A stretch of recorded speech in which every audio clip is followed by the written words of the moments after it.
Mon nom est Mario Messicotte et je suis très heureux de vous accueillir à cette 5e saison des émissions de télévision Les Actualités prophétiques.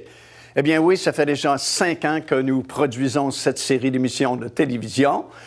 Bien sûr, le ministère Pain de Vie est impliqué dans le ministère de télévision depuis de nombreuses années. En réalité, nous remontons au début des années 80. Alors que nous présentions la série d'émissions de télévision intitulée Au centuple, qui était en fait la version française, si vous voulez, des émissions anglophones sans Huntley Street avec David Mains, qui était l'animateur à l'époque. Et après cette longue série qui a duré à peu près 18 ans sur le réseau de télévision TVA, ici au Canada, nous avons produit une autre série d'émissions de télévision intitulée Les prophéties de la fin, qui a donné suite à une 3e série qui s'appelait Jésus 2000 ans après. Et finalement, depuis déjà 5 ans, cette nouvelle série qui s'intitule Les actualités prophétiques, alors que nous examinons un peu les prophéties concernant les derniers jours, concernant le retour du Seigneur Jésus-Christ et l'établissement du royaume de Dieu, finalement, sur cette planète. Alors, au début de cette nouvelle saison, cette 5e saison, et tout au long de cette saison, nous allons examiner les prophéties bibliques sous un angle un peu différent, puisque nous allons voir ensemble dans la parole du Seigneur au sujet de ces nombreuses prophéties qui ont été données sur les 12 tribus d'Israël qui ont formé le pays d'Israël tel que nous le connaissons aujourd'hui. Et ces prophéties ont été données, bien sûr, tout d'abord par Jacob, qui a béni ses 12 fils et a donné des paroles prophétiques sur ses 12 fils.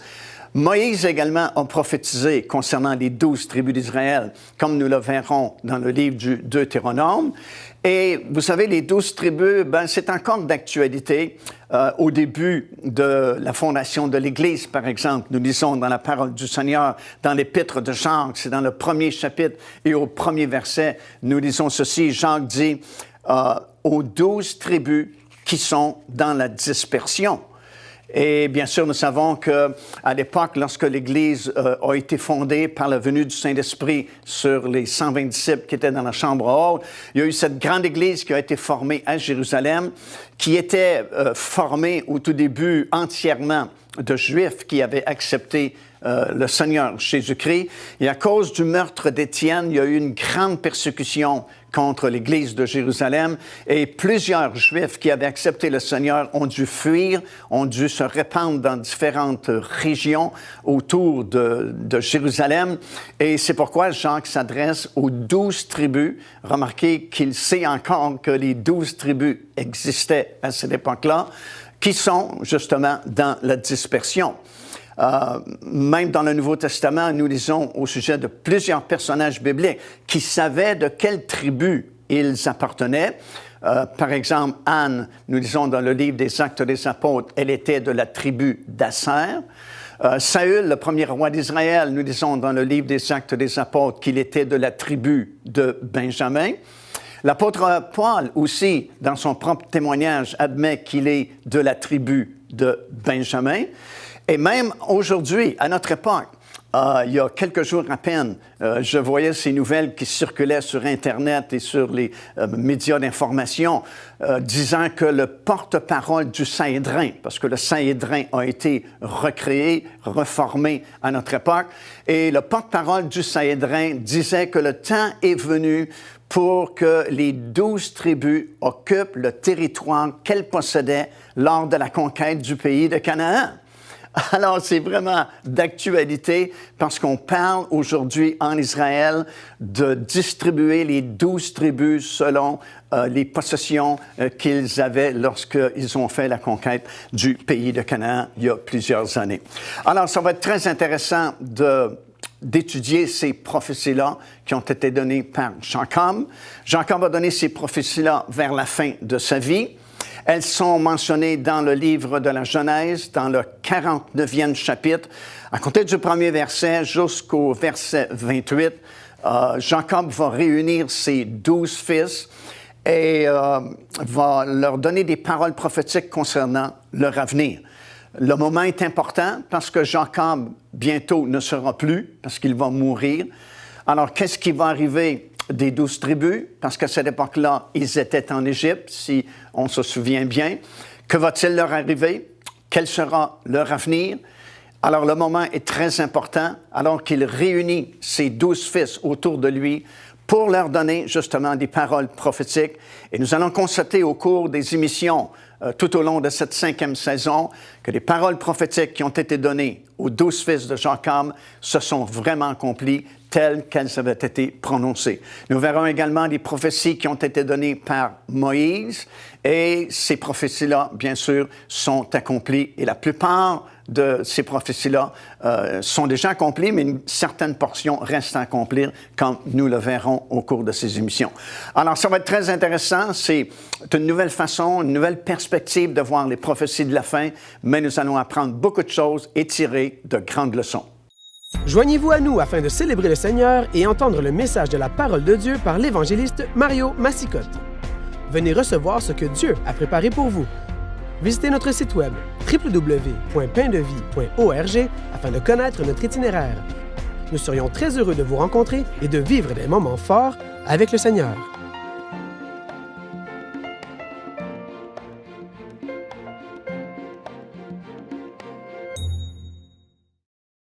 Alors, les 12 fils de Jacob sont réunis devant lui parce que Jacob veut leur donner une parole prophétique. Sans doute que à plusieurs occasions, plusieurs reprises, Jacob a raconté leur histoire à ses 12 fils, comment au tout début, Dieu a appelé un homme du nom d'Abraham. Son nom plus tard a été changé en celui d'Abraham.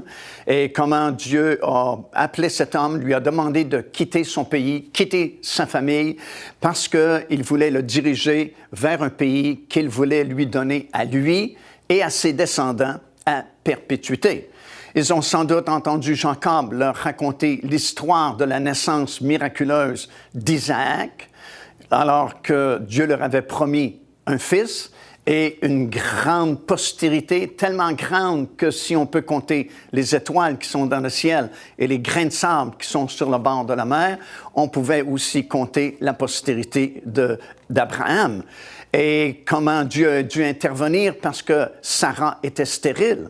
Elle ne pouvait pas avoir d'enfant, mais Dieu avait promis une grande postérité, une grande descendance à Abraham. Et ce fut une naissance miraculeuse lorsque Isaac est venu au monde, et au travers lui, bien sûr, Jacob et les 12 fils de Jacob. Sûrement que Jacob leur a raconté comment Abraham a envoyé son plus fidèle serviteur dans son pays d'origine, en Mésopotamie, afin de choisir une épouse pour son fils Isaac. Et bien sûr, c'était une figure pour notre époque aujourd'hui où le Saint-Esprit est en train de préparer une épouse pour le Fils de Dieu, le Seigneur Jésus-Christ. Et si vous lisez dans Genèse, le 24e chapitre, l'histoire d'Abraham qui envoie son plus fidèle serviteur chercher une épouse pour son fils Isaac, vous avez vraiment une belle figure de ce que le Saint-Esprit est en train de faire aujourd'hui à notre époque. Mais que va-t-il leur dire maintenant? Ils ont entendu ces histoires-là probablement à plusieurs reprises. Et là, ils sont convoqués encore une fois. Jacob est à la fin de sa vie. Que va-t-il leur dire maintenant? Et c'est là que nous découvrons dans Genèse 49e chapitre, les versets 1er jusqu'à 28, que Jacob va leur donner des paroles prophétiques concernant leur avenir, des choses qui vont leur arriver dans la suite des temps. Et nous allons constater au cours de cette nouvelle saison des émissions de télévision, les actualités prophétiques, comment ces paroles se sont accomplies exactement comme elles ont été données par Jacob. Parce que toutes les prophéties de la Bible doivent s'accomplir parce que ce n'est pas la parole d'un homme, c'est la parole de Dieu. Et si une prophétie a été donnée dans les Écritures, elle doit s'accomplir. En fait, c'est ce qui m'a interpellé la première fois que je suis venu dans une église évangélique pour entendre prêcher la parole du Seigneur. Et j'ai donné ma vie au Seigneur Jésus-Christ ce premier soir-là quand je suis venu à cette assemblée. Et dans les jours qui ont succédé, les chrétiens me disaient « Wow, il y a une grande prophétie qui vient de s'accomplir. » Et ça prouve encore une fois que la Bible, c'est vraiment la vérité, la parole du Seigneur.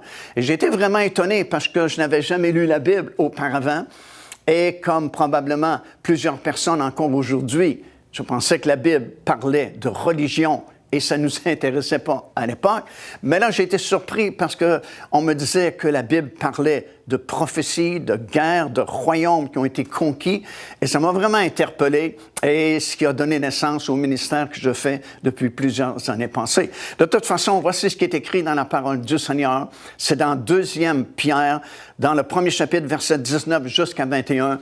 L'apôtre Pierre dit ceci: « Nous tenons pour d'autant plus certaine la parole prophétique à laquelle vous faites bien de porter attention, comme à une lampe qui brille dans un lieu obscur, jusqu'à ce que vienne apparaître la lumière et que l'étoile du matin puisse paraître et se lever dans vos cœurs. » Alors, la parole de Dieu, la parole prophétique qui est dans les Écritures, comme nous lisons, ne vient pas d'un homme, c'est pas inspiré par un homme, c'est inspiré par le Saint-Esprit et c'est une parole que Dieu donne.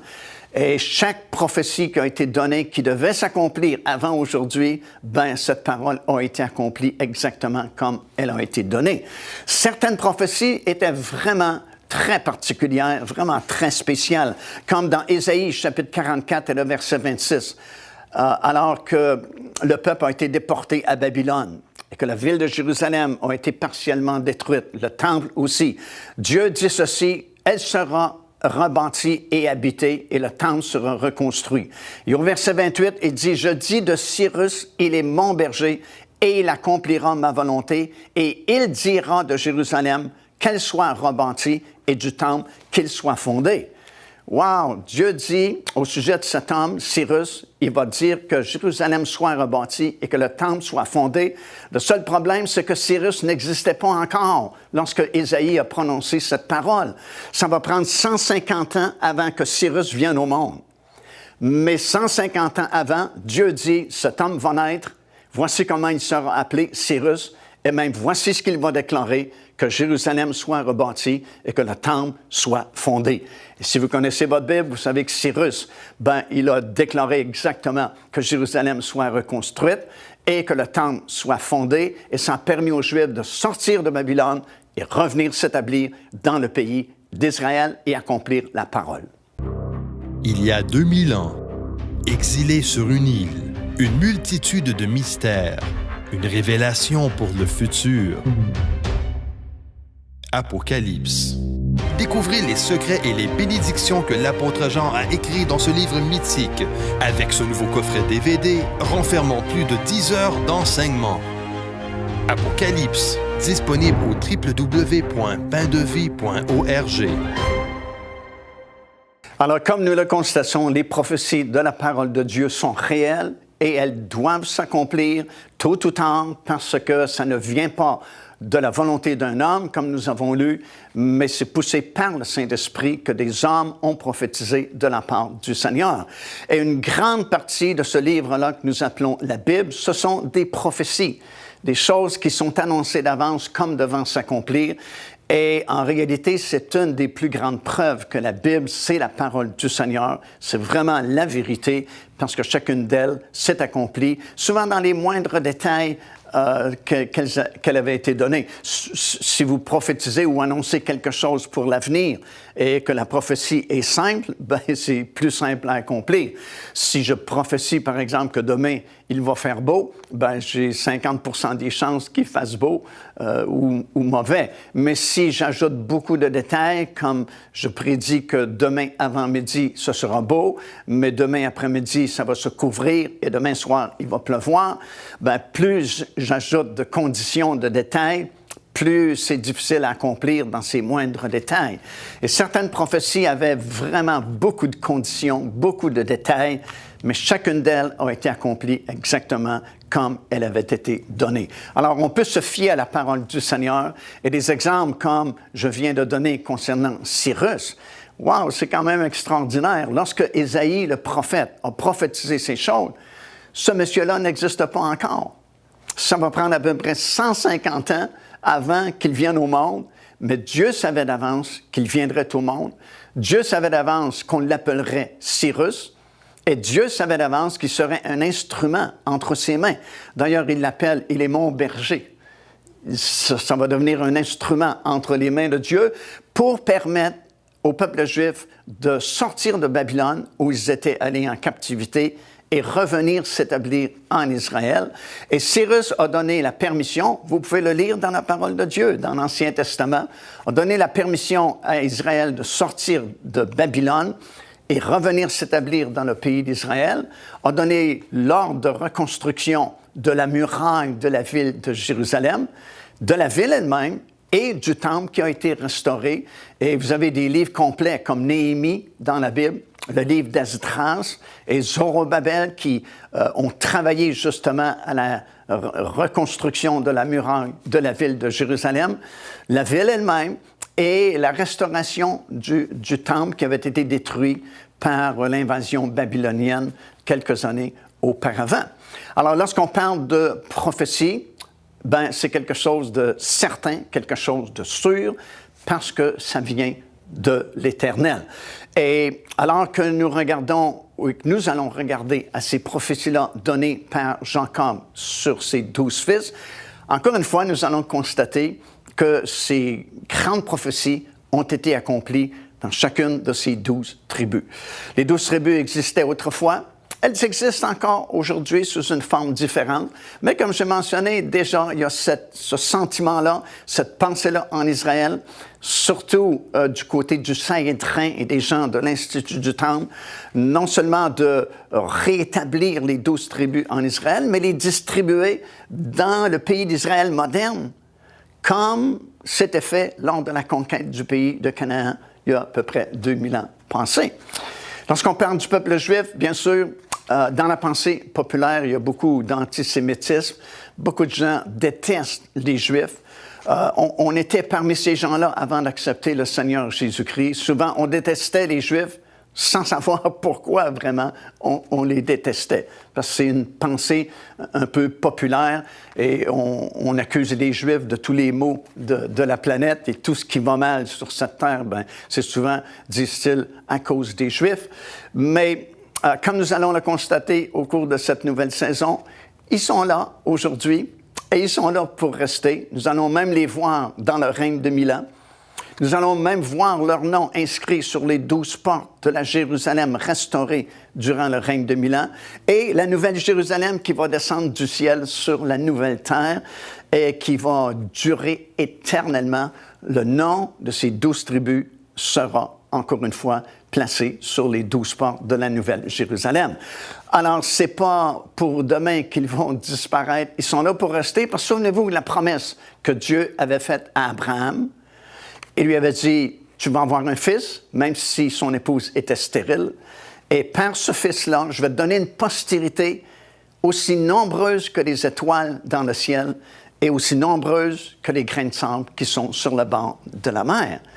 Et il dit, je te donne ce territoire-là, là où Israël est situé présentement, de nos jours, à perpétuité. Alors, c'est une promesse de Dieu. Et les promesses de Dieu ne peuvent être brisées. Et Dieu a promis que ce territoire-là leur appartiendrait indéfiniment, pour toujours, à perpétuité. Alors, personne ne peut déloger Israël de l'endroit où il se trouve présentement. Aucune puissance, aucun gouvernement de ce monde, aucune coalition de nations. Vous savez, plusieurs coalitions de nations sont venues dans les années passées pour déloger Israël, mais Israël est encore là aujourd'hui, bien vivant. C'est un pays moderne et les 12 tribus sont toujours là aujourd'hui et sont là pour rester indéfiniment jusqu'à la fin. Devenez partenaire avec ce ministère par votre soutien financier et aidez-nous à planter le flambeau de l'Évangile à travers le monde entier. Vous recevrez un enseignement audio à tous les mois de la part de l'évangéliste Mario Massicotte, ainsi que notre bulletin de nouvelles prophétiques incluant des enseignements bibliques, des nouvelles du ministère et des commentaires sur les actualités prophétiques. Débutez dès aujourd'hui en visitant notre site web www.paindevie.org ou par courriel à info@paindevie.org. Procurez-vous cet enseignement disponible dès maintenant sur notre site web au www.paindevie.org. En visitant notre boutique web, vous pourrez commander ou même télécharger les enseignements. Vous trouverez aussi plusieurs autres produits contenant des centaines de sujets pour votre édification. Alors, même s'il y a beaucoup d'antisémitisme dans le monde, Israël est là pour rester. Et malgré le fait que l'antisémitisme va augmenter, ça n'ira pas en diminuant.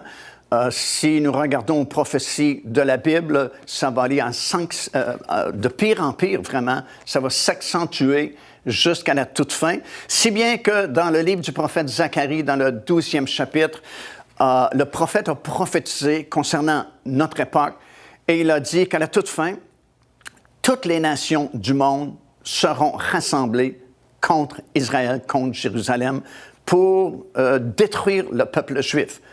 Alors, ça n'ira pas de mieux en mieux, ça va être de pire en pire, malheureusement, jusqu'au retour du Seigneur Jésus-Christ, jusqu'à cette fameuse bataille d'Armageddon, qui est le dernier grand conflit sur cette planète. Et c'est à ce moment-là que le Seigneur Jésus-Christ va revenir sur cette terre avec tous ses appelés, ses élus, tous les rachetés seront avec lui. Il mettra un terme à ce dernier conflit, la bataille d'Armageddon. Et à l'occasion de ce conflit-là, ce dernier conflit humain, cette parole va s'accomplir. Ce ne seront pas seulement les nations autour d'Israël, mais c'est bien écrit ici dans Zacharie, chapitre 12 et le verset 3. Toutes les nations de la terre seront rassemblées contre Jérusalem. Alors, l'antisémitisme va augmenter malheureusement jusqu'au retour de notre Seigneur Jésus-Christ. Non seulement il y a de la haine contre le peuple juif dans le monde, ce qui est un peu compréhensible, si vous voulez, mais il y a de l'antisémitisme même dans l'Église. Et il y a cette théologie, cette croyance que l'Église a remplacé Israël et que Dieu n'a plus rien à faire avec le peuple juif. Dieu a terminé avec le peuple juif, mais ce n'est pas vraiment ce que la parole de Dieu enseigne. Parce que pour eux, évidemment, tout ce qui se passe actuellement au point de vue prophétique en Israël, ben c'est par hasard que ça arrive. Par exemple, la création de l'État d'Israël au mois de mai 1948, pour eux qui ne croient plus que Dieu travaille encore avec le peuple juif, ben c'est par hasard que le pays a été fondé à nouveau. Malgré le fait que de nombreux prophètes dans la Bible, dans l'Ancien Testament, avaient prophétisé qu'un jour Israël reviendrait s'établir dans son pays et qu'à nouveau, même le pays s'appellerait Israël. Alors, on ne croit pas que c'est des accomplissements des prophéties de la Bible. Et je me souviens, il y a plusieurs années passées, en fait, j'étais jeune prédicateur et on m'avait invité dans une assemblée ici dans la région de Montréal, au Canada. Et puis, je prêchais de tout mon cœur sur le fait qu'Israël, à nouveau, existait depuis le mois de mai 1948 et qu'une grande prophétie a été accomplie au mois de juin 1967, alors que Jérusalem a été réunifiée lors de la fameuse guerre des 6 jours, que les déserts ont refleuri comme les prophètes l'avaient annoncé et que des villes ont été reconstruites dans le pays exactement comme c'était écrit dans la Bible. Et je voyais qu'il n'y avait pas beaucoup d'enthousiasme de la part du pasteur qui m'avait invité, qui ne disait jamais « Amen » ou ne semblait pas approuver mon message, pour réaliser après la réunion qu'il ne croyait pas un mot de tout ce que j'avais prêché, parce que justement, c'était une assemblée qui croyait que l'Église avait remplacé Israël et qu'il n'y avait plus d'avenir pour le peuple juif, plus d'avenir pour Israël, et que toutes ces choses que je prêchais, comme la création de l'État d'Israël en 1948, ben c'est pas une prophétie qui a été accomplie, c'est tout simplement que, bon, des hommes ont décidé de recréer le pays d'Israël, malgré le fait que de nombreux prophètes dans la Bible l'avaient annoncé. Même que les 4 points cardinaux avaient été adressés par différents prophètes de l'Ancien Testament, le nord, le sud, l'est et l'ouest, et la terminologie utilisée par les prophètes concernant les 4 points cardinaux correspond exactement à ce qui s'est passé dans ces régions-là du monde pour que le peuple juif puisse revenir s'établir en Israël. Mais pour eux, non, c'est comme par hasard que ce pays-là existe à nouveau. Même la réunification de la ville de Jérusalem, dont on est en train de fêter au moment où on fait l'enregistrement de cette émission de télévision, le jubilé, parce que ça fait 50 ans exactement que Jérusalem a été conquise, Jérusalem-Est, qu'on appelait à l'époque, et annexée tout de suite à Jérusalem-Ouest, et déclarée capitale indivisible du pays d'Israël. Ben, c'est pas par hasard, parce que Jésus lui-même l'avait prophétisé. Il avait dit dans Luc, chapitre 21, que Jérusalem serait foulée aux pieds par les nations, mais pas indéfiniment, jusqu'au temps que le temps des nations, plutôt, serait terminé, que Jérusalem reviendrait sous la juridiction juive. Alors, ces prophéties ont été accomplies. Les déserts sont refleuris en Israël, exactement comme les prophètes l'avaient annoncé aussi. Alors, c'est pas par hasard qu'il y a des palmiers, des dattiers, des fleurs, de l'eau qui coule dans le désert. C'est parce que les prophètes l'avaient annoncé. Ce sont des prophéties de la parole de Dieu qui s'accomplissent sous nos yeux à notre époque, dans notre génération. Alors, on peut se fier à la parole de Dieu. Lorsque c'est prophétisé, c'est certain, ça va s'accomplir. Procurez-vous cet enseignement disponible dès maintenant sur notre site web au www.paindevie.org. En visitant notre boutique web, vous pourrez commander ou même télécharger les enseignements. Vous trouverez aussi plusieurs autres produits contenant des centaines de sujets pour votre édification. Alors voilà, on est déjà à la fin de cette première émission de cette nouvelle saison, la 5e saison des émissions Les Actualités prophétiques. Et déjà, c'est une perspective nouvelle dans laquelle nous allons œuvrer tout au long de cette 5e saison. Nous allons examiner ces prophéties-là données par Jacob, les prophéties qui avaient été données par Moïse aussi sur les 12 tribus d'Israël. Mais vous savez une chose, Dieu n'a pas fini avec son peuple d'Israël, mais Dieu a envoyé son Fils, le Seigneur Jésus-Christ, afin que quiconque croit en lui ne périsse point, mais ait la vie éternelle. Alors si Dieu garde ses promesses concernant son peuple, malgré leur infidélité et leur incroyance, Dieu va garder ses promesses envers vous aujourd'hui. Si vous venez et acceptez le Seigneur Jésus-Christ, sa promesse est réelle, vous serez pardonnés, vous serez sauvés, votre nom sera écrit dans le livre de vie, parce que sa promesse est toujours réelle. Car Dieu a tant aimé le monde qu'il a donné son Fils unique, afin que quiconque croit en lui ne périsse point, mais qu'il ait la vie éternelle. Téléchargez gratuitement l'enseignement « Le salut, c'est quoi ?» en visitant notre site web www.paindevie.org et recevez la grâce merveilleuse que Dieu vous offre.